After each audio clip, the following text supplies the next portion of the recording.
We are live on YouTube, on Rumble, Twitter, and we'll soon be live on Rockfin as well. This is Propaganda Report. I'm here with Ian. Thank you for joining me, Ian. Today we're going to be talking about DC's honey trap problem, more not new Epstein news, and if we're able to get to it, maybe the top risk of 2024, according to one of these EU organizations.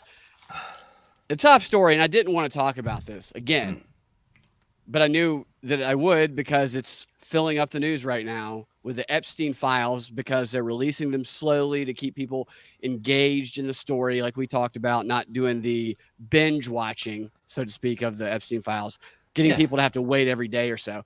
And we can't handle all of it at the same time, Brad. No. And we can't handle the truth on our own. It needs to be Do you have that much paper in your printer to print up all these files that they come out? I'm surrounded by files. Like if I took this green screen down, I would be knocked unconscious with the amount of paper. Boxes and boxes, like Mar-a-Lago in there. Yeah, I have all the Epstein files printed right behind me. So it's like anytime somebody comes over, I can hand them a copy. I want everybody to have a copy of the Epstein files. I used a printer from 1997 that has the tabs on it and the perforated paper. That's what I used to print it out. So I'm still taking off. Printer. Yeah, I'm still taking the tabs off the papers. Well, I'm using a typewriter right now with my computer. No, it's just I prefer to use the old school iron typewriters. That's how the NSA can't track your typewriter. Or can they? So now I'm going to be taking this thing apart.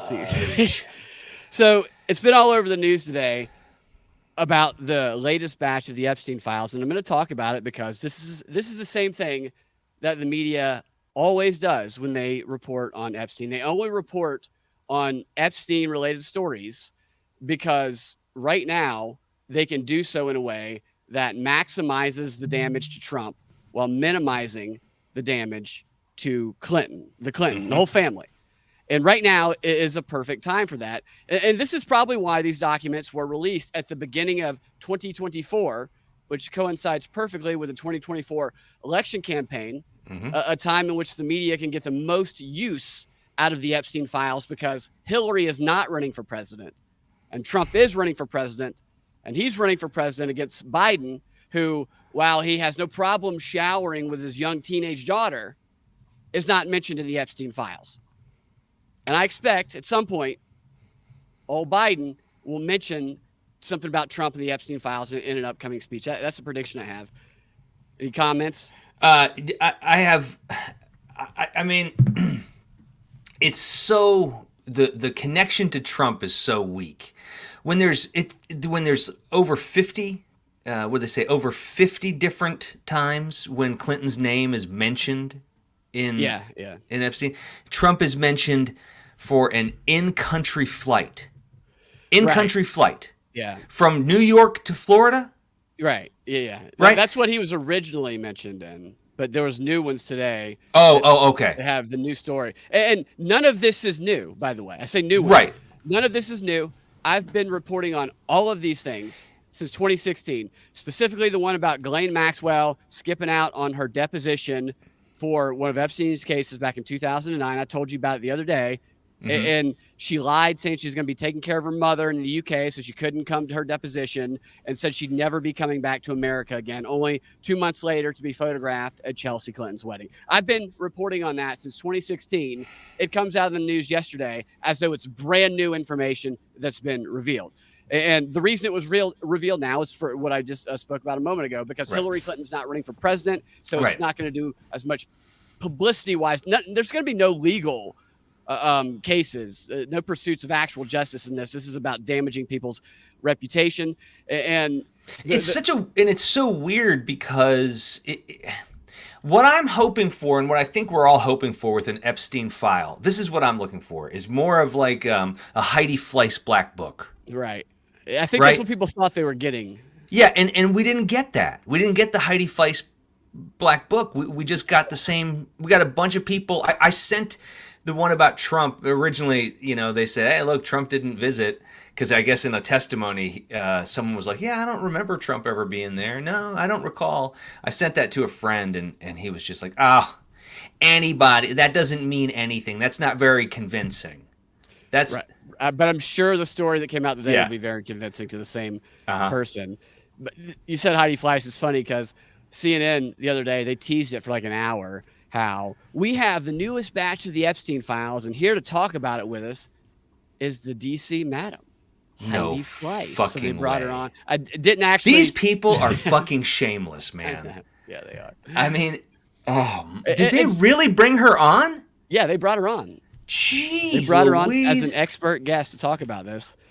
And so this is a propaganda technique that is written about in a book I talk about a lot. They should have gotten a real pimp to come in and talk Seriously, about it. yeah. Not Go ahead, I'm sorry. This in this book, Propaganda Techniques in World War, where it's like when there's information that you can no longer keep private, that you know it's going to come out just because too many people know about it, that it's going to leak, then you control the release of it, and you release it at a time when you can, exactly as I said earlier, you can spin it to serve your narrative instead of damage your narrative. And that is what I think one of the main purposes of these Epstein files coming out right now is, because when Hillary, like when she ran for president in 2016, the media suppressed any talk of Jeffrey Epstein. I mean, they did not let it come up. I have an example that I'm going to show you. I made this video where I do a mock interview making fun of Brian Stelter, and then I insert a clip of how he helped cover up the Jeffrey Epstein story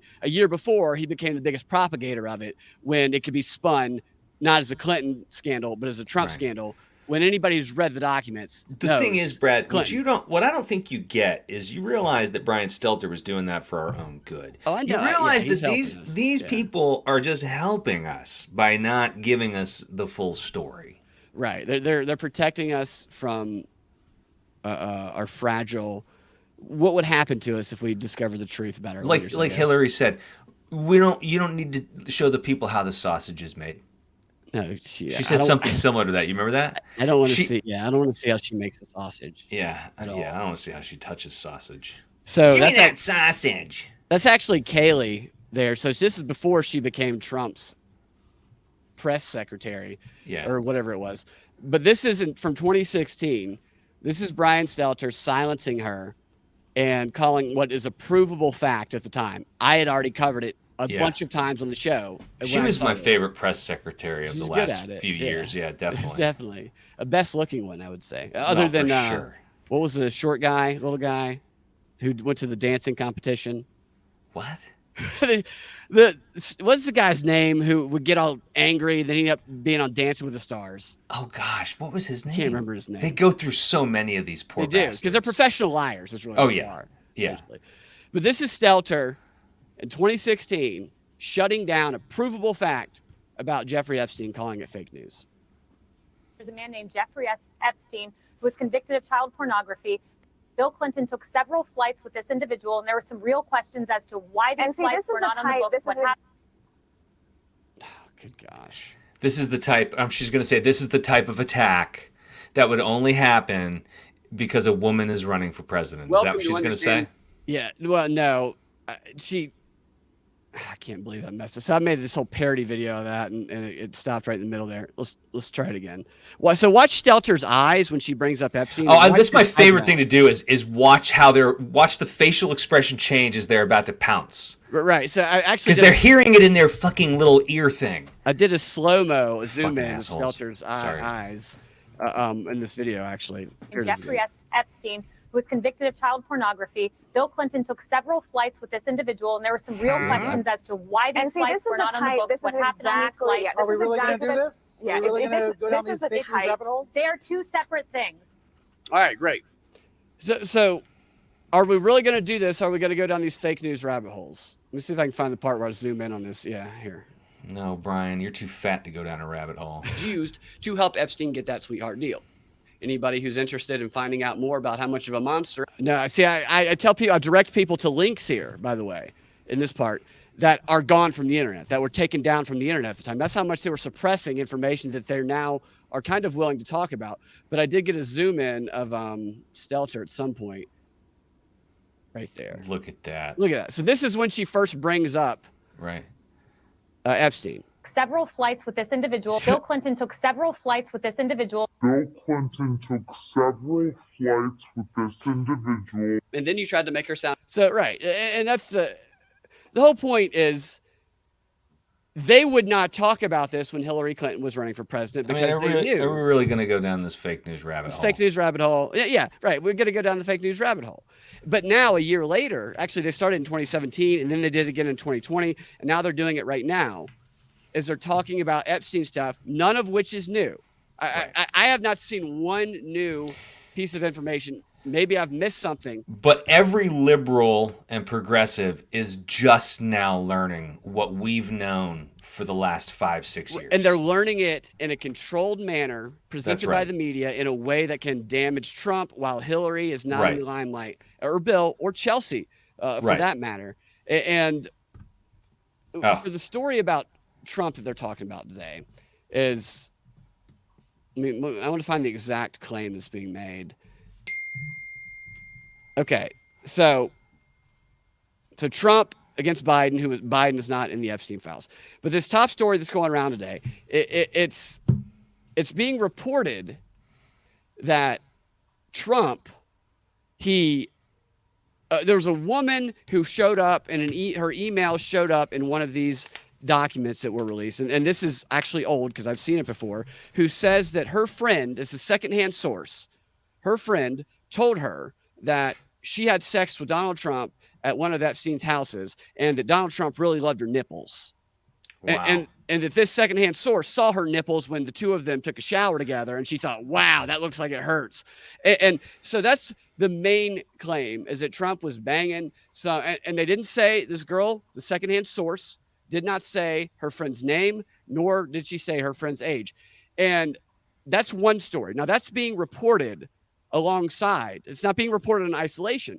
It's being reported with another story that is about the same woman claiming that she has seen the secret sex tapes that Epstein filmed of Clinton, Prince Andrew, and Richard Braun banging Epstein's sex slaves. And that she has sent USB hard drives containing the data of these files all around Europe, like a kill switch, like a dead man switch, But those files were never produced because this woman threatened to take them all down at one point. And this all happened years ago, right? Right.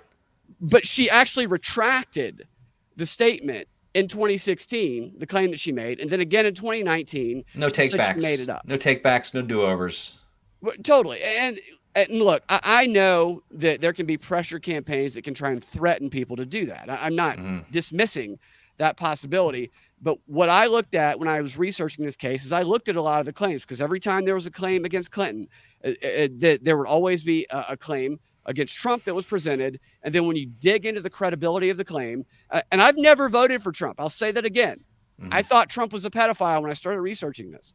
Every time I dug into the claim and the background of the person involved, Clinton's always kind of checked out as, man, that seems pretty bad. Why doesn't somebody ask about it? And Trump's kind of checked out as, that seems like a smear.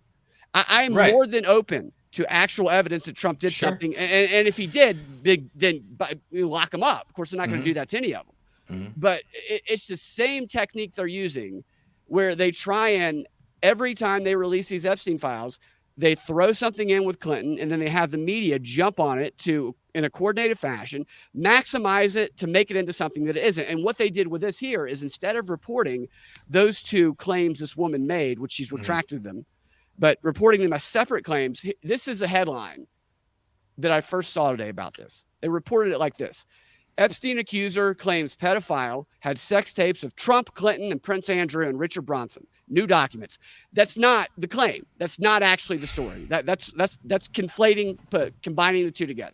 They claimed the other three had a sex tape, and that he just had sex with one whose name we don't know or age we don't know. Again, and I have to keep qualifying this, fuck them if there's any evidence that he did any of that shit with Epstein. But I will remind you, because I talked to the lawyer myself. This is why I'm so adamant about this. I think people I don't think people always like it when I talk about this, because people dislike Trump. Some people love Trump, some people dislike him. But I actually spoke to the lawyer of the victims myself, and there's been a video of this guy saying the same thing, where whatever you think about this, he told me that of all of the people that he tried to depose during a 2009 trial related to the 2009-2008 trial. And all of them, like Ghislaine Maxwell, I told you earlier, all of these elites use creative ways to get out of their deposition, except Trump. They subpoenaed Trump. Trump picked up the phone. The lawyer told me, his name is Bradley Edwards. And he said, he told me everything he knew, and he was very helpful in the case, and he had nothing to do with Epstein's operation. I believe this because, look, if they had something against Trump, they would lay it out. They would lay it out. Come on. This would be a slam dunk. I tend to believe that Trump is probably an outsider among elites. They probably don't like him a whole lot, especially now. He obviously is a guy who doesn't play by the elite's rules. I don't play by the rules unless you get great nipples. Right. And, as far as like voting for the guy, it's just more fun. It's just more fun to vote for him than Biden, wouldn't you think? I just, when I was because I was talking to a buddy about it the other day, and I was like, look, I get it. I understand abstaining, sure. But if I have a chance to decide who we get to hang out with for the next 4 years, I mean, this is one time. And you're talking to a guy who the very first election I could ever vote in, I voted for Ross Perot. I remember when you didn't like Trump years ago. I remember when you didn't even I didn't like him at first. I was a little like, what is going on with this guy? And then when I started to see that, like, headlines, like, let's say if Trump passed a bill, like if Trump passes Feed the Children bill, MSNBC would run that story as Trump force feeds children to death. So he could later have sex with him at Epstein's mansion. Right. And so when I started to see, because what the Epstein thing is to me, and this is kind of what the Epstein thing is to me, and what's so infuriating about it is it's proof, just once again, a reminder that there are shadowy forces that control all of us. Completely. And they will fucking kill you in your jail cell, and they'll bust the camera, they'll strangle you to death, and they'll look at you and go, what are you going to do about it? Camera broke. Yeah, and the security guards fell asleep, right? Yeah. Totally. Security guard fell asleep. I mean, that's kind of what I'm leading to with this, is that it's evidence of how the world really works. And so I'll say this about Trump. I don't vote for anybody at the presidential level. I think they're all too compromised. But I agree that Trump is funnier. Funnier. He's way funnier, And I try and follow the evidence of this stuff. And I thought they were probably both pedophiles. And I did some pretty extensive research on it. None of the documents coming out now is any new information that I've seen so far. Mm-hmm. So that tells me that this is simply a ruse to put this back in the media narrative so that Biden can use it, or whoever can use it during the 2024 campaign. But if somebody does have evidence, then take them down with all the Take them down. Like let's like our one of our good friends says, let's have that pedo parade. Right. Yeah. Let's. The storm is coming. As one of our friends says there. Tony, thank you for the tip over there on Rockfin. I appreciate that, man. So one of the reasons I think, because I thought it was interesting that a number of these similar stories have come out over the past couple of weeks. Epstein, his operation down there was a spy operation and an espionage operation. Absolutely. There's no doubt that it was. That's why he was killed by the CIA. I think he could be alive. If he was killed, maybe, but I think he could very well have escaped. He was on a floor in that prison. I did a lot of research on that prison, where there's been one escape ever in its history that happened. It was like 25, 26 years ago, I think. And it was on the floor that they moved Jeffrey Epstein to right before he died, because that had access to the roof. I don't know. I'm not convinced. He knew. They put some kind of body in there. If he was a spy, then maybe they got him out. Maybe they killed him. Either way, you think they just he didn't kill himself. You think they murdered his clone and just put the clone's body in there? Maybe. They grew a clone. See, and that's never why brought you don't want to be a body double. I was thinking about that the other day. People talk about the Biden body doubles, the Putin body doubles. Well, I mean, you're better be paid well if you're a body double. Yeah. Because your job is to be assassinated, essentially. So Sorry, my No, my your cat's I know your recovering cat's from down there surgery, recovering and from he's surgery. Ian's cat just had a major surgery, so he's working double duty, taking care of his cat as well as so I do. he's decided he was moving around and he got tangled up in something. He's heavily sedated and it's So hilarious. he's hammered. Oh my god, he's so. He's like funny. Joe Biden giving a speech. Your cat is. Oh my god, it's back so there. funny. So Epstein's operation, even if we gave him the benefit of the doubt that he was not a spy to begin with, any person who has that kind of access to wealthy people and that influence over them, and they are going to be targeted, and they're going to be given an offer, and they're going to be co-opted into a spy organization. What do you know? What do you know about? There was a safe on Epstein's island that they opened up.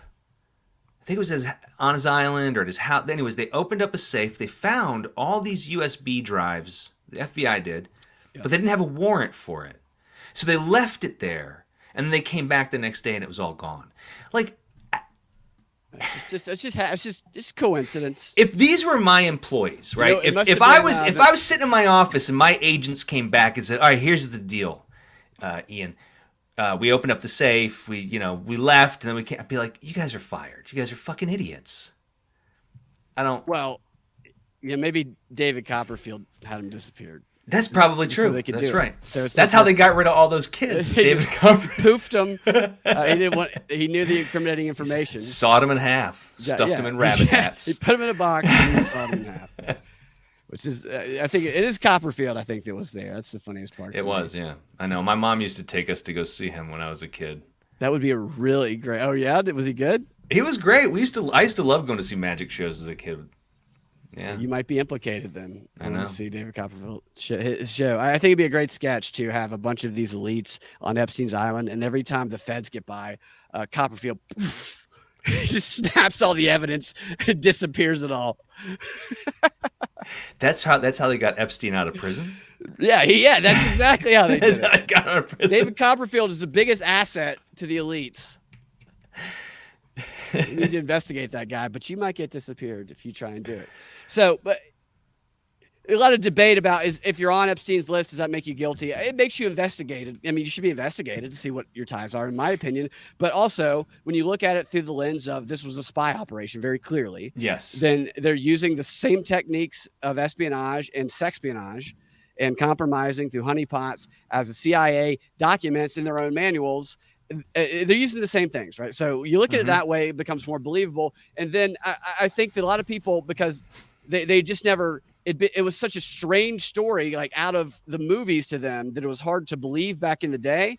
I think that now we've kind of come to see that this is just how DC operates. And I think more and more people are realizing that Jeffrey Epstein's island is not some rare thing, that it's actually everywhere, and how people are controlled worldwide when they're in power. And there's another story here that's getting overlooked because of this Epstein thing that I found really interesting, that it's not really getting talked about. It's just a really quick. First, they want to find out if you're corruptible. If you're not corruptible, you're out.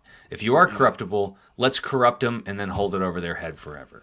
Absolutely. That's how it fucking works. Never go to a bar if you're ever elected to office in Washington, and don't ever leave your drink unmanned, because you'll wake up probably with some underage women around you, or men, and there'll be photographs taken. Yeah. Don't ever go into a Senate room without a condom. Right. Or after midnight. After midnight. Don't go in with Fetterman and Lindsey Graham. This will be the worst night of your life. Mm-hmm. Dude, if I was a porn producer, I would make January 69. And what it would be is it would be all these guys storm the Capitol for a giant orgy. That's the only reason they went in. Told them the world's greatest orgy was going to be happening. Yeah. Hey, you guys going down to the orgy today? You might have a future in porn script writing with that idea, Ian. I'll just get ChatGPT to write that for me. All right. So here's the story about this honey trap operation going on.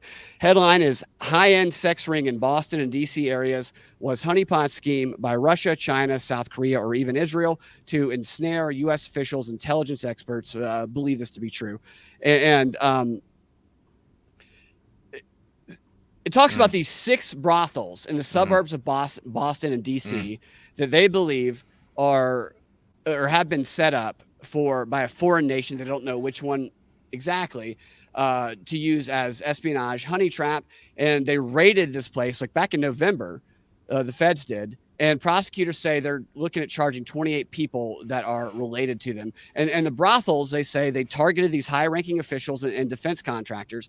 But the mystery behind the brothels is which country was behind it. They believe Russia, China, Korea, or even Israel could be the candidates behind it, and that they just put these South Korean people as the front men and women of the operation, as one unnamed agent said, as a false flag.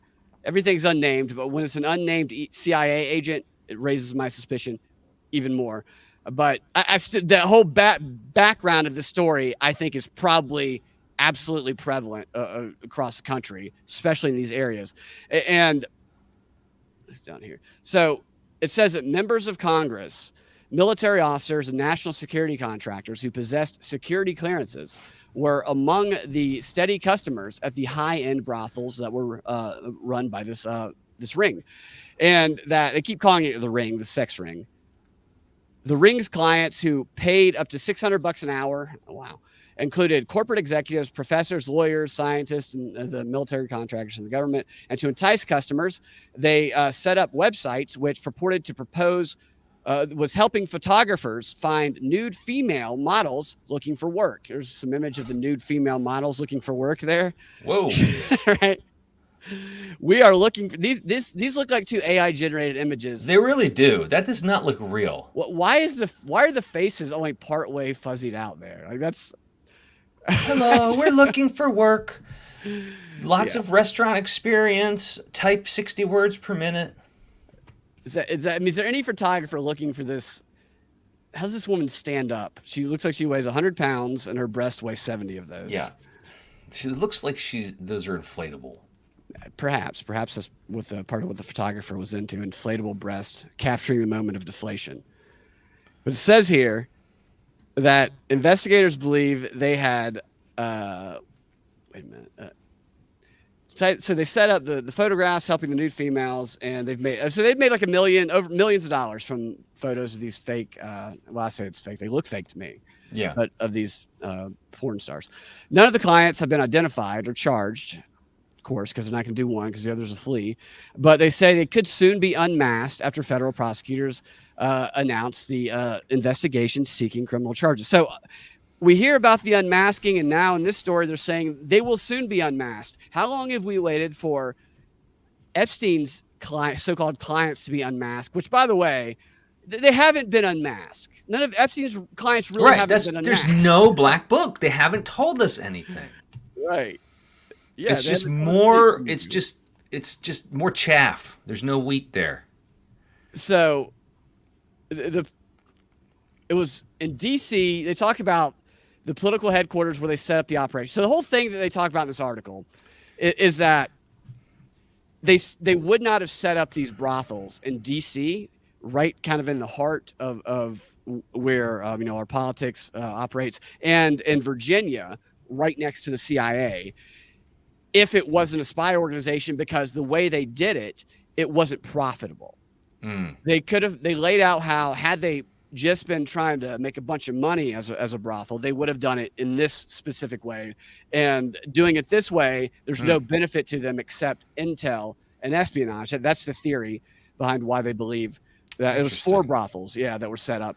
And the Massachusetts one also there's defense contractors that are surrounding that place, including Lockheed Martin, General Dynamics, and there's the top tier universities like Harvard and MIT, which if bunch of these MIT and Harvard students are going to be recruited to these spy agencies and they're in college, what a good perfect time to do a little sexpionage on them, like Fang Fang and what's his name? Again, I'll remind people that Fang Fang is dead.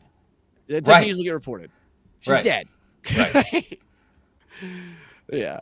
And it says here, this is a former CIA agent who says the most valuable information in Washington and Boston are government secrets. a former spy who is well acquainted with honeypots, said, if you open a prostitution business that caters to wealthy clients in those cities, you'll get a lot of people walking through the doors that have access to them. Any thoughts, Ian? I'm not surprised. I think I'm really just this is kind of depressing, dude. I'll be absolutely honest with you. It's kind of depressing that this is what it's turning out, that our entire government, I mean, we all kind of knew it, but to the extent that which it just runs on compromise and blackmail and they're not really representing the states. They're representing these foreign countries, these foreign entities. They're not helping us at all. And everyone's just banging hookers and kids. And it's like, if you want to bang hookers, then you set out for a career. Do you remember Jerry Springer got caught because he wrote a check? He wrote a check to a prostitute. And that to me is that nothing says I'll never get busted like I'm going to write a check for something illegal. Right, and then he became like this amazing talk show host after that. Right, and exactly, and then these people fail up. It works in Hollywood too. It works. It's very, man. It's just really. I gotta say, I'm kind of bummed out by hearing about all these brothels and kid fucking and people with no backbone and no integrity that we're paying lots of money to with our tax dollars. Right, and so. I've always, it's a horrible subject, but people they're under the thumb of these leaders, and they're so influenced by many of them that I've always found that exposing some of the realities of what is influencing those people who are influencing them can help people realize that they don't have to look to those people for power and influence, that they can take some of their own and embrace some of what they have, because the people who have been telling them that they have to rely on them for so long and kind of demeaning their own abilities are actually the ones who are compromised, and they're lying to people. And it is weird that this stuff is being exposed the way that it is. I don't know if it's to like neutralize it and like normalize it. So people are like, yeah, no, I'm voting for the guy who's in the pedophile ring because he's representing our county the best, like to where it just gets to that ridiculousness. I know. I had a friend say to me, he goes, I'll never say this out loud, but I'll never say this to anyone else, but I'm not exactly sure what a pedophile actually is. Yeah, did you say and I was like, I said, yeah, just ask a kid getting raped by one, and he'll tell you. Right. Yeah. And look in the mirror. This idea. What's happening is we have so much free time that we're just questioning things that we already know to be true. And we're questioning them so much, we're doubting ourselves, right? Like the fact that anyone is questioning what a pedophile is. Although I will say that when in my neighborhood, when we were kids, we had some creep. We were walking home from school. We were in like 6th grade. We're all walking home from school. It was me and 4 of my buddies. And this guy pulls up, and he's like, hey, kids, doing the whole pedophile thing. Come over to my car. We started calling him a pervert and throwing rocks at his car and cursing him out and flicking him off. And you're right. And that's how you deal with a pedophile. That's when Jeffrey Epstein drove away and said, I'm never doing this here again. I'm getting an island. Yeah, I'm getting an island. It was funny. I remember throwing rocks at his car and calling him a pervert. It was a lot of fun. There are people that just seem so obviously creepy that I sometimes don't understand how others don't recognize it. Yeah.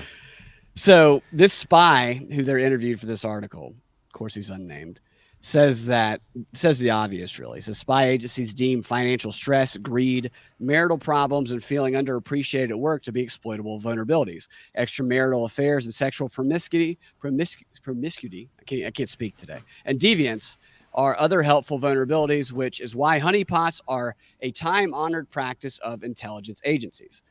And what they did is they got this big 2-unit like apartment. They had these huge bedrooms and comfortable furniture where they would bring the clients over there to unwind with their companions. And it says, in this relaxing atmosphere, a government official might feel the urge to impress a young, attractive, woman by dropping names of prominent colleagues and holding forth about his important responsibilities at work. So I read that part of this article and I'm like, I thought the whole point of a prostitute was that you didn't have to impress her. Yeah, I thought the money is all she needed. Like, that's the main benefit, is it not? That you don't have to try. I think you pay the money. What's important to remember is these politicians are dorks. They are dorks who got powerful. Right. But look at them. They're dorks. Okay. I mean, honestly, no, they're absolute dorks, and they're going to have to pay the money. I don't know if maybe there's some sort of standard where it's like, if you do impress the prostitute, at the end of the act, she goes, you know what? I would have slept with you anyway. Here's your money back. I don't know if that's the standard to these places. I don't know why these guys are trying to impress the prostitutes. Yeah. I don't know. That's stupid. That's really lame to try to impress a prostitute. Yeah. Listen to this, dude. So the people who wanted to be a client for these brothels, they had to submit a membership application and book an appointment. And they had to submit the required documentation of a government issued ID, phone and email contacts, employer information, and credit card records. Can you imagine, like, you're a phone hey, we're calling from so-and-so brothel to verify the credibility of your, he's equipped for your brothel. You can take him in. But it says that all of these people, these military and business officials, they provided all of this information to this brothel. Well, this is the kind of thing where I think, like, they're telling each other about it. That's how it's gaining any kind of credibility. It's like promiscuity. Yeah. Thank you. Never help me enunciate promiscuity. Okay. Gotcha. But yeah, you're right. Yeah, they're like, oh, you want to, you feeling a little horny? Yeah, well, look, dude, I know a really, really good brothel. I mean, it takes a little bit to get in, but I can get you in. I can get you in the door. You got to reject them the first time, maybe. Oh my gosh, that's so smart. That's so smart. Yes, reject them the first time. And since they're nerds, like you said, that works. That tactic. Oh, works, it totally does. But that's why they're so corruptible, is because they never partied. So now they're taken in. Now they're seriously, what grown man is falling for this type of temptation? I'm sorry, but it's kind of like, honestly, I have no respect. Like, sleeping with prostitutes is fucking weird shit, man. I'm sorry, it's just weird. Yeah, I'm just making a judgment call here. I just don't get it. I don't. You know? Yeah. So I think they'd probably throw these women at, like, I would never want to be in DC. No. Just imagine that when it comes to the opposition research we hear about, Brad, they probably just scour these people. Neither you and I would go very far up the ladder in DC. I wouldn't get far at all. I don't think either one of us would get far. We would not. We'd get kicked out of there. And then we'd be like, where are our hookers? You didn't throw any hookers at us. Yeah. I mean, except now I'll have scandal after scandal of things that I didn't do. Right. Yeah, it'll be like sexist because we didn't give in to the hooker. Yeah. They threw, or the trans hooker. I don't know. I'm sure they threw trans. Yeah, right. I turned down a trans hooker, and now I'm a transphobe. So here's what it says here. It says, in a well-executed honeypot, the woman who served as the bait build personal relationships with the marks, tease out information that helps assess their weaknesses and test what they're willing to do. The girls start by asking for a small favor that's at the edge of the target's comfort zone, the edge. They try to keep expanding that comfort zone and turn small favors into big favors, said the former officer, and that the honeypot's aim is to obtain compromising information. But they say weaponizing it is rare and counterproductive to the primary goal. So they don't just get the information to out them. So this is where it connects back to, like, Epstein's Island and all that. It says it's easy to get blackmailable information into public, but that creates a public scandal, which means your target loses his job, his life is destroyed, and so is his value. So the value to the espionage spies is having the information to use without exposing it, so you can control the people, you can compromise them. I mean, to me, this article is just describing Epstein Island in another story that's going on here in the States. And they don't focus on this stuff because they want it to seem rare. And reality is, it doesn't matter how much you like somebody. If there's some weird stuff going on, investigate it. Just look into it. Like, that's what I did. with the Epstein court. You can find most court files available on certain websites, like official websites. You might have to pay a little bit for some of them, but the court files of any associated cases that anybody's been charged with stuff like this are always very different, the story they tell, than what the media tries to tell you that they got from them. It's just crazy. Like, it is crazy. I mean, I think this is why, you made a point earlier about voting locally is the way to go. That's where you make any kind of real change. Yeah. That's where Forest Mommy in the chats is. She ran as a libertarian in Colorado. That's what you got to do. Libertarians are just going to have to get out and get, I think, into the local politics if they want to have any effect at the national level. Totally. And check this out. This is coming from that CIA agent here. He says that. Thank you, Dana. If the feds, Dana wishes Ian's cat to get well soon. If the feds eventually conclude a foreign intelligence service was the hidden hand behind the brothels, the public may never know about it. So I think that's probably the truth, unfortunately. Yeah. Okay. So I know you got to get out of here fairly soon. So let's do one more quick story. And because I wanted to do this story, I wanted you to be exposed to this story, Ian, because I think it's just the most ridiculous thing. So the hashtag Me Too thing, I was against the hashtag Me Too thing from the second it started. I thought it was stupid. I thought the believe all victims thing was stupid. The believe all women thing was stupid. You should not believe all of anything. Yeah, I know. It was all stupid. You should believe all of nothing. You shouldn't believe a certain identity. It's just, but all it does is undermine people who've actually been victims. Even women. Oh, I lost your audio there.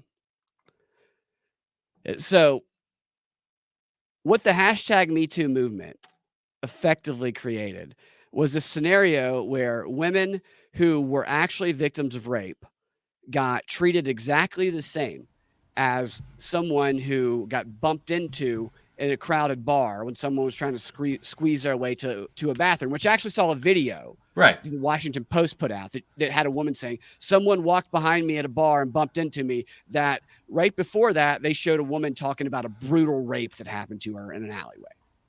And they're treating them the same. Right. So how many people got prosecuted for the hashtag Me Too? Harvey Weinstein. Oh, and look, I mean, right. And how many, I heard this a lot, when there would be innocent people swept up in it. And I had friends that lost jobs. Okay. Because now they were teachers in the performing arts, but one of them was now married to a former student, right? But simply because they had met 6 years ago while they were in class together, someone used that as an opportunity to get him fired. Got him fired. Lost his job, lost his career because he ended up sleeping with, but then marrying. And these are adults. These aren't That should be the children. requirement. If you sleep with her, you got to marry her if you're a teacher. Yeah. No, I know what you mean. It's messed up. Yeah, I know. It's just kind of messed up, because the reverse isn't true, right? Like, I was telling you about the person we know who, God, we got to play that video, the I'm fat video. You know what I'm talking about? Yeah. We got to play that video sometime. She married her high school English teacher. They got engaged like the summer after she graduated from high school. She married her rapist. I know. God, we got to play that video someday. I'm fat. Definitely. This is what this leads to, the story I want to show you from the Daily Mail, but it's in multiple different publications. British police probe virtual rape in the metaverse. Young girl's digital persona is sexually attacked by gang of adult men in immersive video games, sparking first investigation of its kind and questions about current laws, how current laws apply in the online world. And if you've ever been in the metaverse, if you've ever put on one of those headsets. No, I'm never going to do that shit. It's weird. It's very weird. What it is, these avatars right now, is disconnect. You don't even have a real body. you have like a torso and disconnected floating hands, right?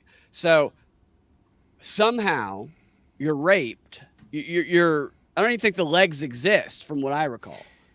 Yet they're raped, right? And the argument, like, take the headset off, because I've covered stories like this over the past couple of years, because I'm like, it's coming, and once it comes, if they actually establish some sort of law around this, then rape will be subjective. You will be able to accuse somebody of rape for looking at you in a way that made you feel raped. Yeah, I know. Because that's what this is. No, that's where we're getting to. That's what we're getting to is just like with insurrection. If you feel like it was an insurrection, feel insurrected, yeah. If you feel insurrected, then it was an insurrection, right? Absolutely. And so this story to me is just the culmination of what the metaverse has really gone nowhere, but this has progressed, and it started with Can I just say? Oh, go ahead. Yeah. Why am I giggling about this? Like, why?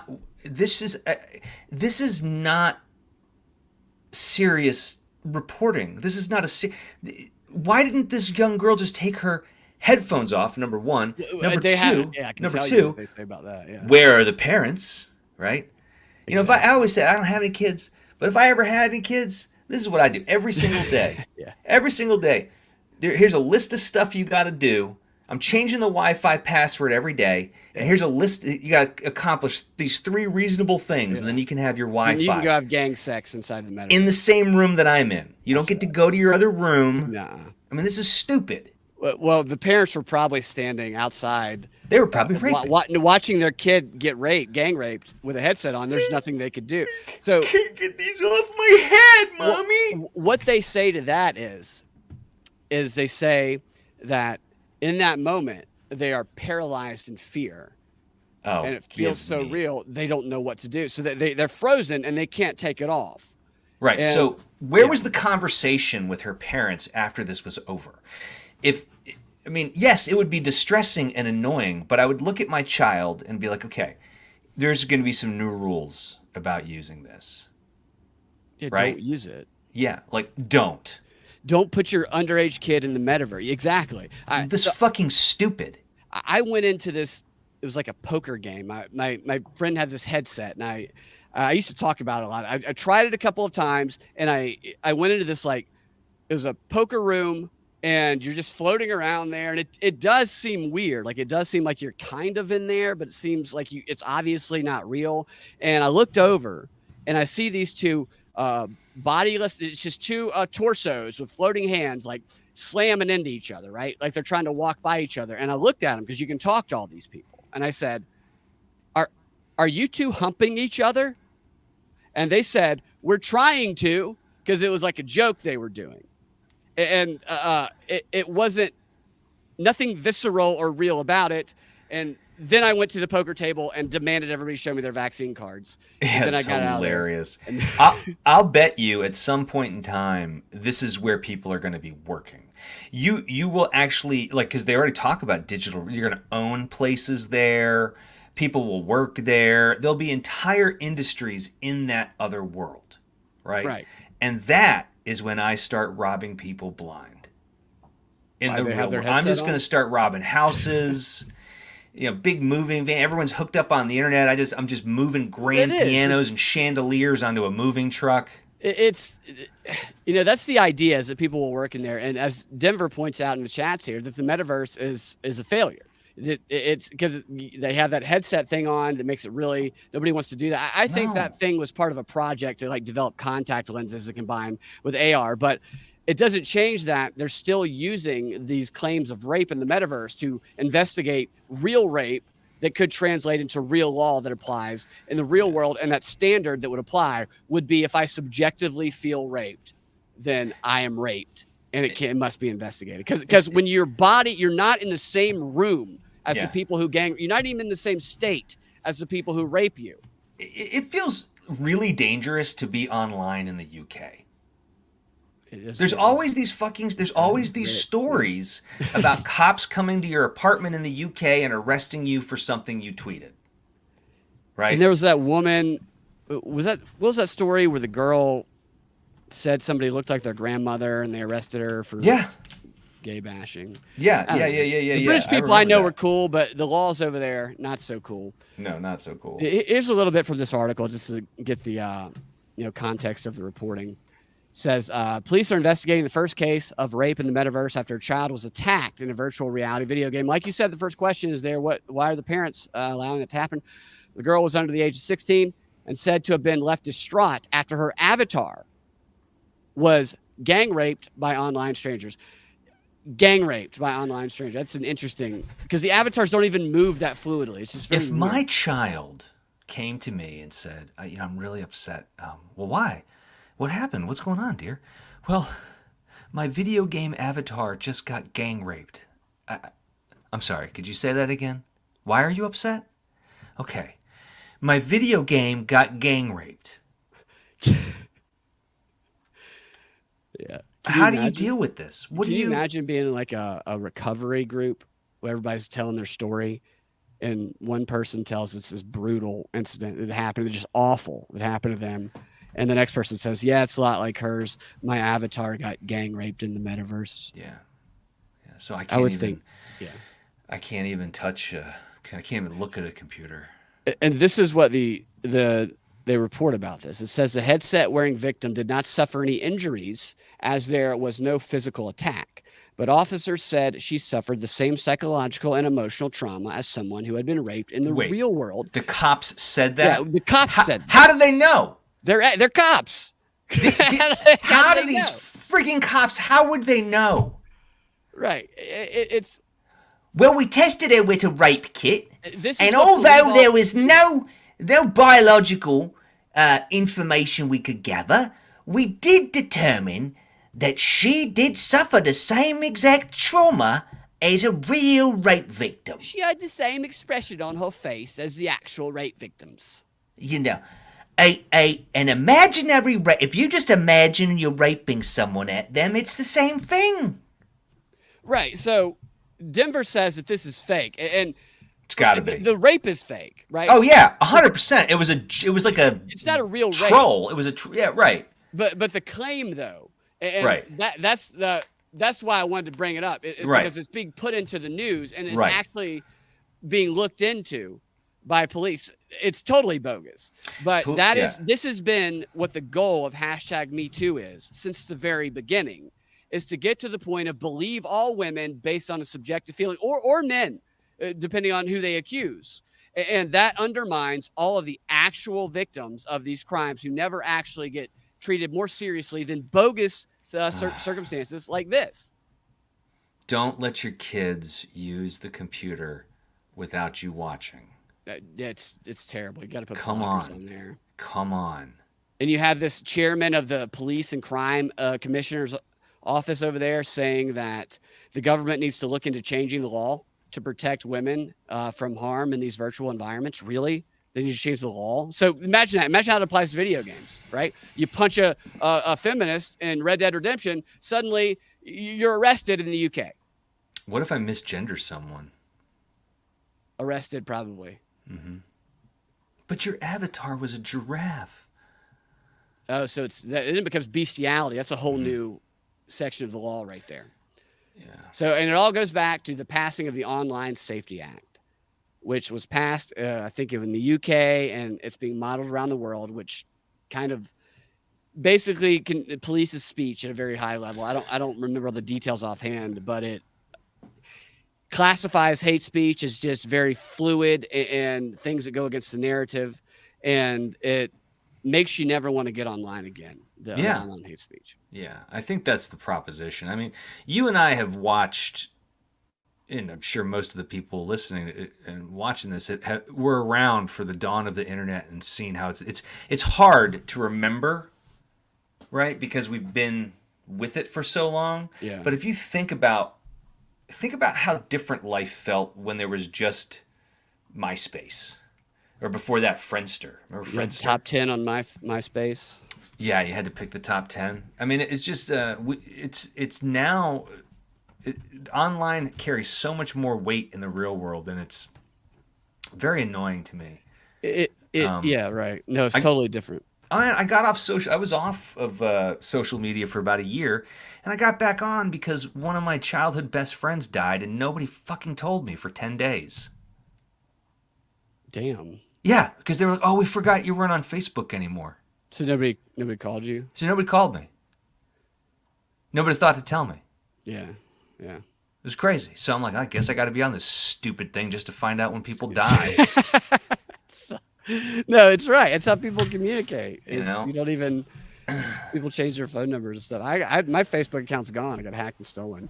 So yeah, I get what I feel you, Denver. It's such a ridiculous thing, but it's another part of that narrative that is trying to give control over to the portion of society that complains the most and plays the victim the most. And that's like the person who walks up to a guy working at the Delta line and says, "You're misgendering me," and films it. He's clearly not. It's just clearly set up. Trying to make this radical part of society, which totally would be giving the worst people that are among us the power over the rest of us. And this plays into that right there. And I don't expect the metaverse to ever really get popularized, not the way it is now. But I think I know how I'm going to end up going out. I'm going to eventually get a homestead going, right? I'm going to get some seeds and stuff. I'll get a homestead going, and I'll just be hiding from AI and the drones. And all the people who have become cyborgs, I will not have fused, right? Now, I will attack a robot or a drone, and I'll wear them as an exoskeleton, right? Yeah. But I'm not going to integrate myself, right? I'm just going to, I might use their technology. Yeah, I'll use their technology against them. But I'm pretty sure I'll be out there like working on my farm somewhere in the Blue Ridge area. Yeah, and some drone, some like one of those robot jackals is just going to come and kill me. Well, what I do if I catch one of those robot jackals or drones, I take it and I pin it up on the log cabin as an example for the other drones. Yeah. Not to come back. Ian, I know you got to run. Yeah, I do, man. It's super fun. Yeah, I appreciate you joining me. I'm going to keep it going for a little bit, but thanks for hanging out. All right. Do you want to help you follow Ian? Oh, yeah. Reginald V. Actor. It's a lot of fun. Just don't spoil the joke for everyone else. Just watch me troll people. It's super fun. Yeah, it is fun. All right. See you, Ian. All right. See you. Okay. So a couple more stories I want to talk about. One, what I think is a good story is Aaron Rodgers was in the news last week because, he said that Jimmy Kimmel might not want, he said Jimmy Kimmel doesn't want the Epstein files to come out. And Jimmy Kimmel got really upset about that, got butthurt about it.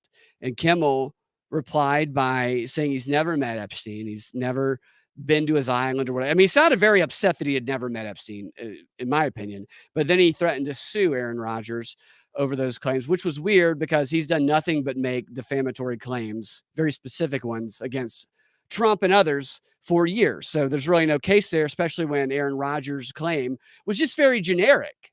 He doesn't want the files to come out. Maybe he's trying to protect his friends. I don't know. But I thought it was just really great because the news media was bashing Rodgers for a couple of days. And then yesterday, it was reported that Aaron Rodgers was voted the most inspirational Jets teammate by his teammates. And this is an award they give out every year.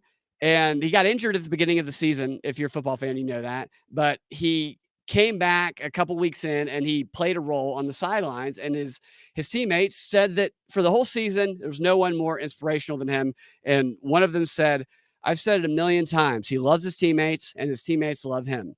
He's so intentional with how he approaches everybody in the building. He's very thoughtful in the way he does things. And he's a tremendous human. He's well deserving of this award." I think that's great. I think it's great that Aaron Rodgers, Aaron Rodgers asks questions. Say what you will about him, whatever. He's a good quarterback. He asks questions and he gets shit for it. And so it's nice to see him get rewarded by his teammates. Denver says, "I agree with your assessment. Even so, the fact would suggest," talking about the metaverse article, "the fact would suggest this as a pretext for changing laws is just not adequate as a pretext." It's adequate. So the culture of it, it's all part of that culture of creating people that will then be organized by their activists to go to their congressperson's office, and this is in the UK, right? And so it's not here yet that has happened, but then you talk about how laws in the metaverse would be applied and the crossover, but it's all about creating more victims that you can organize and then weaponize the Bolshevik organizational weapon. And so that's what this plays into. I should have explained that or a little bit clearer at the beginning of it, my thinking on it. But yeah, so not necessarily direct change, just getting enough of that army of people who see everything as a physical attack because of the way they subjectively feel about it. That's kind of along the lines where I think stories like this are propagated in the news, the purpose of them anyway. And all right, now I want to talk about what is this? Not the JP Morgan ones. So I haven't read any of these, but they always do these top 10 lists of what's going to happen like in the next year or what the biggest risk are. And I want to go through one of those with you guys. Get rid of that. So it's the top risk of 2024.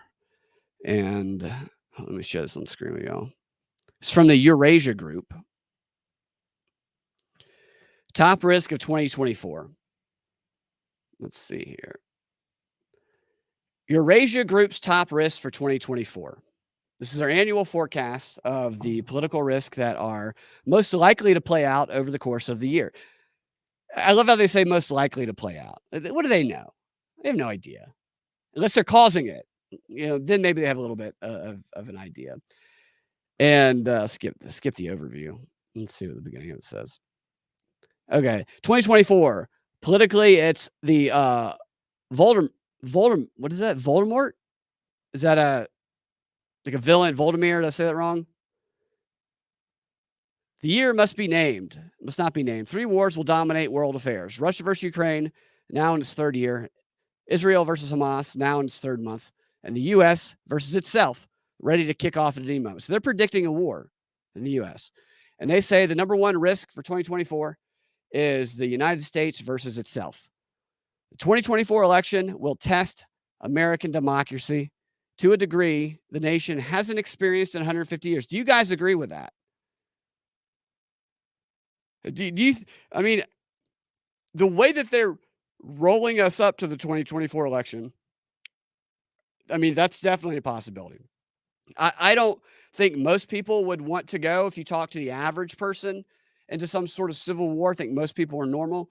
I think they are trying to project these extremes on both sides so they can make it seem normal and create more of them, and therefore lead to something like this. If they were to lock up Trump, like actually lock him up or actually kick him off the presidential ballots, then that's like a provocation that is going to push some people into actually trying to get the Civil War. That I think they want the Civil War too, Denver. I think that's exactly what they want. And this January 6th thing, and it's part of trying to provoke it. And I'm of the opinion, at least based on most people who support MAGA that I know, they're very aware of this, and they're mostly measured.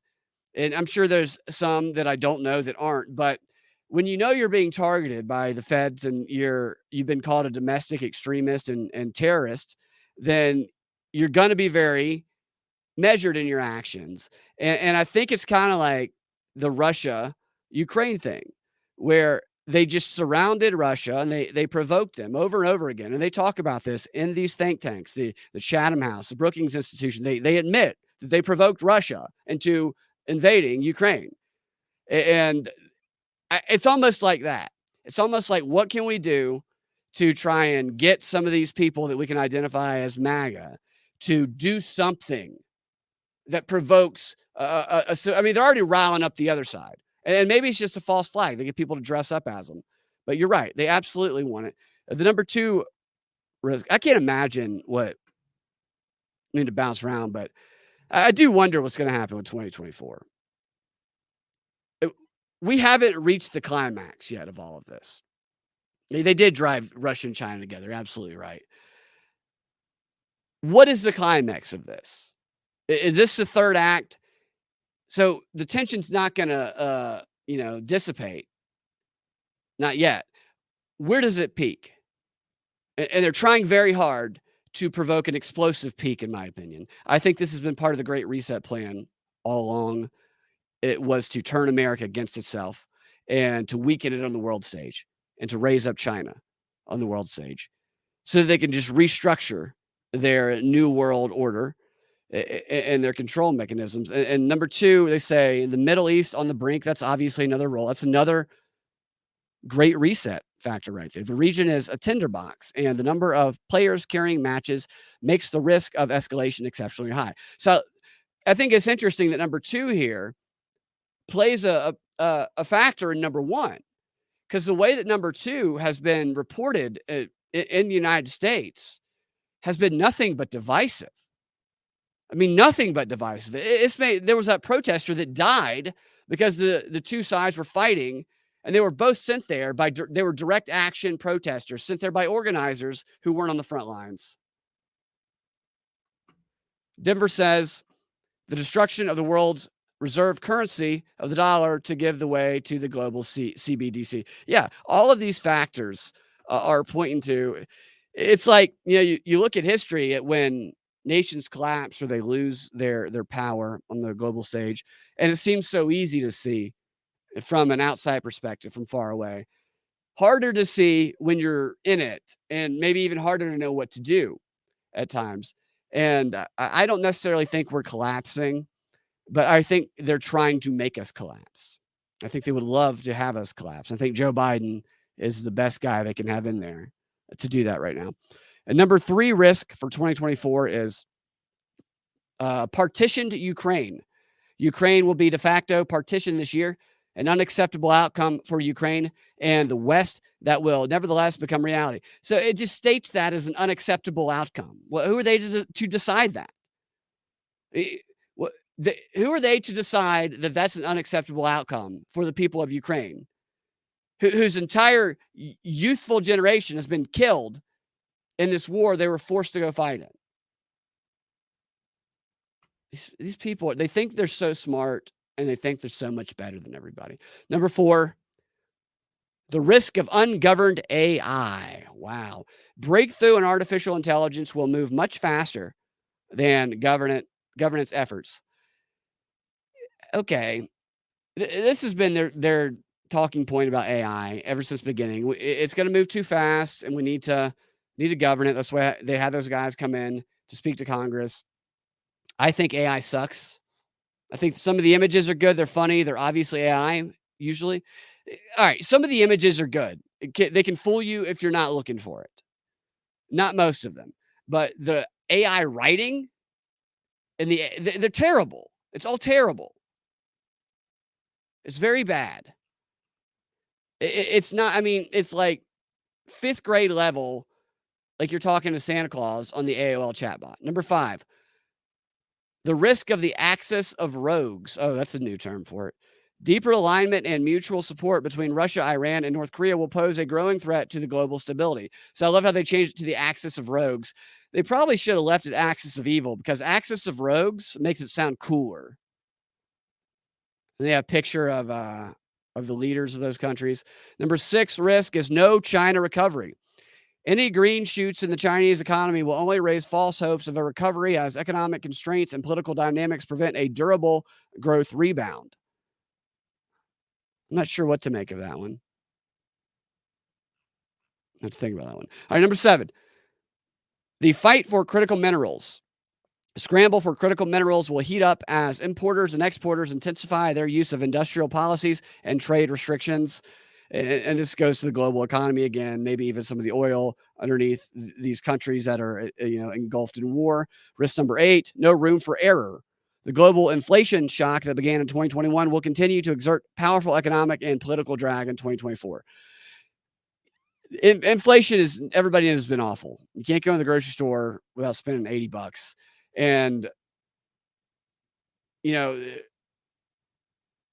I don't know what's going to happen with this. I know that the CBDC, I know that the Bitcoin ETFs, there's a lot going on in the economy that they're trying to kind of wrangle control over. And I was an economics major and journalism major in college, but I honestly, I don't know enough about that to really understand the broader impact that it's going to have, other than, Make sure you got enough storable food and water.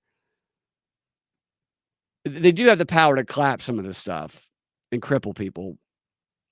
But that would also cripple the production they're getting from it. So they don't want to do that completely. Not in some regions anyway. Hopefully not here.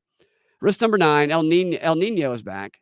A powerful El Nino climate pattern will bring extreme weather events that cause food insecurity and increase. Haven't we been afraid of El Nino for years? I mean, this is some bullshit thing. Number 10, risky business. Companies who are caught in the crossfire of the U.S. culture wars will see their decision-making autonomy limited and their cost of doing business. Give me a break. Their autonomy was limited when they all sucked the D of BlackRock with the ESG standards, where they were getting bribed to screw their customers over. They no longer had to appeal to their customer base because they were getting paid off enough by BlackRock to push woke culture into the mainstream, or try to anyway. And it has failed thus far. It has failed badly. And they're trying to restructure some of that.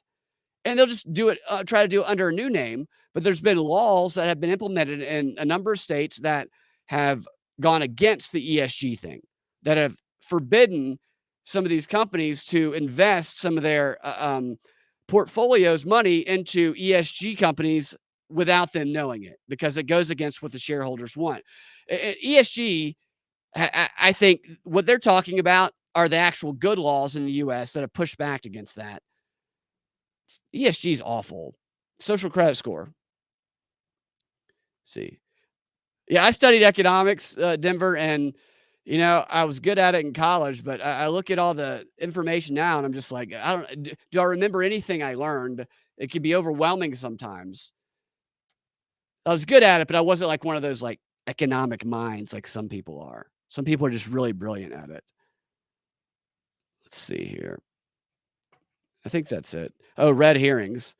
The U.S.-China crisis, populist takeover of European politics, the BRICS versus the G7. So those are all they say are red herrings. All right, whatever.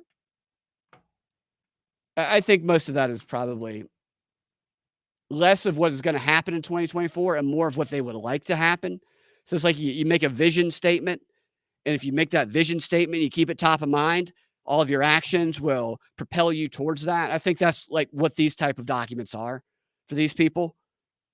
And I think the more that we are aware of it, the less it could happen.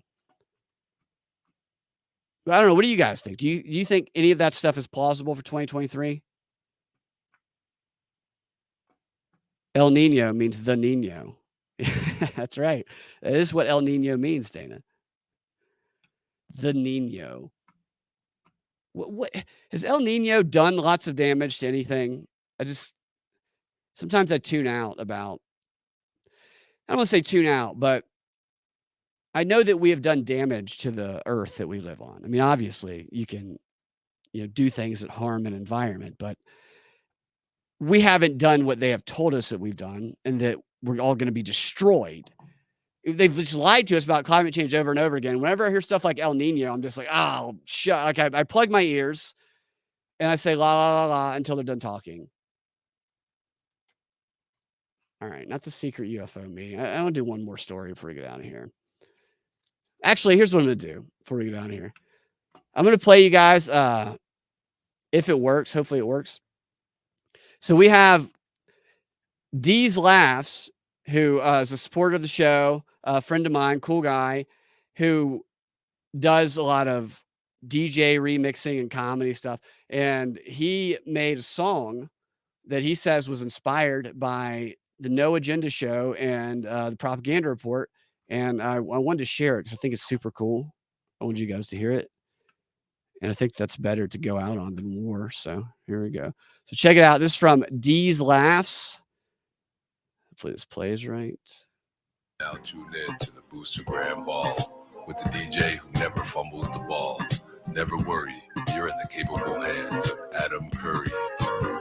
Casualties mentioned so casually. Answer the question, go, nah, that's a Ramaswamy. Cosplay in World War III, are you kidding me? Limited war from afar, it's hard to hear, much less see. Lesser Holtz's adult, we win, they lose. Wishful thinking, not a policy, but another ruse. This is wishful thinking, not a policy, but another ruse, showing off the weapons of war on cable TV. Where are they bombing next for all of us to see? Tugging at our heartstrings with the stories of these beheaded babies being talked about so flippantly. No evidence or proof of follow-up questions needed to be asked. Proportionate is not necessary. People are aghast, take to the streets, and if you ask, politicians are just showing their ass. DeSantis a fan of Prince, yo, I suppose the heels cutting throats for votes. We've got to stop the steal, but Tim Scott doesn't have a shot. Krispy Kreme, Chris Christie, I think not. Nukem Nikki is no Darling Haley, and she's mad. Always horny for war like Usher, girl, you got it bad. Saying you've got it.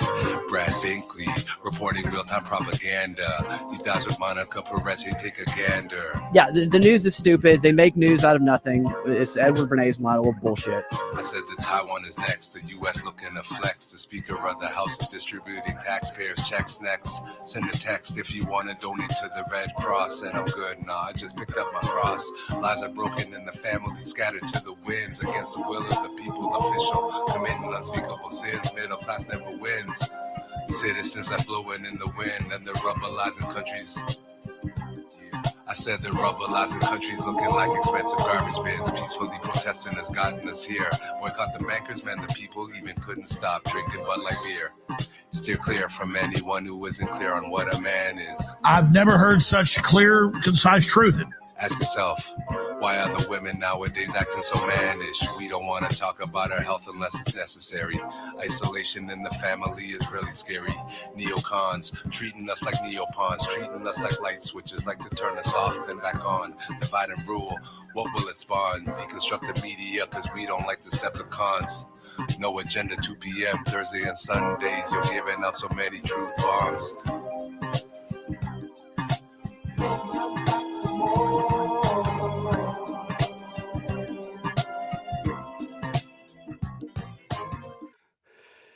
Very cool. That was Horny for War from D's Lass. Awesome. And before I get out of here, I just want to put it out to you guys. What do you guys think of this plane crash where they say window, but a door blew off, that for some reason continues to be in the news, along with other stories about how airplanes are going to fall out of the sky. It's weird to me. The story in general is just like, I don't really like to fly anyway, but it was like a replacement door and it just blew off. And they say that the decompression, it was so powerful that it sucked the shirt off of one of the children that were on the plane, and it sucked everybody's, their cell phone just went shooting off. That part I thought was just ridiculous, because if everybody's cell phone would have gone flying out of that hole in the plane, then we would have lost dozens of people who would have unbuckled themselves and gone after it, because there's no way. People aren't letting their cell phones go down without them. They're going to fly through the air, capture their cell phone, and then smash to the ground. And while they would not survive, there is a story today that says iPhone survives 615-foot drop after Alaska Airlines panel blows out mid-flight. So maybe this is all just an ad for the iPhone, that you'll die, your iPhone will survive, and people can read all your creepy stuff on there afterwards. Who found this iPhone? It says on Saturday, one of Alaska Airlines planes had a window blow out in midair, forcing that emergency landing. And despite the shock, no one got hurt. How does no one get hurt in that? Says, okay, so there's been a post that's gone viral because the iPhone was found intact near Beaverton, Oregon. And according to Jonathan, his name is Jonathan, Seanathan, who names their kid Jonathan? Jonathan Bates found an iPhone from the Alaska airline flight on the side of the road. It was in airplane mode with half a battery power and open to a baggage claim for this flight. So the person was looking at his baggage claim as this happened. And the phone, which had a case and screen protector, was intact. Interestingly, while the case and the screen protector looked good as new, there was just a tiny issue: a broken off charger plug still inside it. I just don't buy that people aren't grabbing their cell phones or holding their cell phones or having them in their pocket. Everybody didn't have their cell phones sitting on the plane food tray for them to fly out. And if the cell phones flew out, surely purses and other things flew out. Nobody mentioned any of that. And it says everything is working just fine on this phone. Your phone falls 6,000 feet and everything's working just fine. I had a phone get run over by a car a few months ago. Not working just fine. So it's better to drop your cell phone out of a plane mid-flight than it is to have it run over by a car. So this guy who found it, what was his name again? Jonathan. It's kind of a weird name. He says that he called the National Transportation Society Board, and the agency said another functional phone from the plane was found, although we don't know. I don't know what brand it was. So maybe it was not an Apple phone, but no, nobody cares about those. How did this guy know that it was from the plane? Like, how did this guy find a cell phone and say, I better call the National Transportation Safety Board because I just found this cell phone? I mean, most people, they found a cell phone, they'd go pawn it, or maybe they'd try and call somebody on the phone list who would tell them who. Maybe that's what he did. It's just a weird thing to know to do, to call the National Transportation Safety Board. It says that the person who lost the phone after the incident, it was an iPhone 14 Pro. So it wasn't one of the titanium ones. It wasn't one of the 15 models where they do the asteroid flying in, and then they say your phone is made out of an asteroid. I don't want a phone made out of an asteroid. And if they can make one phone like that that's indestructible, they can make all phones indestructible. They just don't, so people pay more and buy a new one every year. They're full of shit. Well, Apple claims their technology, this is an Apple ad. Their Shield technology brings the toughest screen to a smartphone. The company probably hasn't tested many 16,000-foot drops. This is so stupid. It's just, you can turn everything into an ad. Yeah, nobody calls the NTSB when they find a random cell phone. You're right, Denver. When I found my cell phone after it got run over by a car, I didn't realize it was mine because I thought mine was in my car because I'd run out of gas. And I had a gas tank in my car. And I went out and started walking towards a gas station. I've run out of gas many times in my life. And I go get the gas, and I'm coming back carrying this big tank. It wasn't very far. And I see this car racing, just flying up the off-ramp. And it hits something, and the thing that it hits flies into the air and lands right by my foot. And I look down at it, and I'm like, hey, that's a smartphone. And I pick it up, and I'm like, is that my smartphone? And I'm like patting my pockets going, there's no way this is my smartphone. And so I held on to it, and I went to look in my car, and I couldn't find it anywhere. And then I eventually figured out that it was mine. I thought, I mean, it was so destroyed that I couldn't tell, but I was able to get it to turn on a little bit. And the case, when I went and found the case, which was in the middle of the road still, I realized it was mine. But my first instinct was not, I better call the NTSB. Maybe this fell from a plane. And there's people hanging on for dear life, and a kid's shirt might be falling down at some point too. That's just so weird with the shirt being sucked out. Just one kid's shirt, they say, was sucked out. And nobody happened to be sitting in the aisle where that panel went off. I just don't know what they're trying to convey with these stories. Are they just trying to sell Apple iPhones, or are they trying to create even more fear around flying? I personally am not a big fan of flying anyway, but the news lately is just screaming to not fly at all. Okay, I think that's going to be it for today. I'll save the secret UFO meeting story for tomorrow. I think we can do that tomorrow. I hope everybody's having a good New Year so far. And I'm not watching the college football national championship because I stopped watching that in 1990 after Georgia Tech won. So it's been a long time. So some of you guys might go enjoy some of that right now. I appreciate you guys watching the show and commenting. And we'll talk to y'all next time. Have a fantastic rest of your day.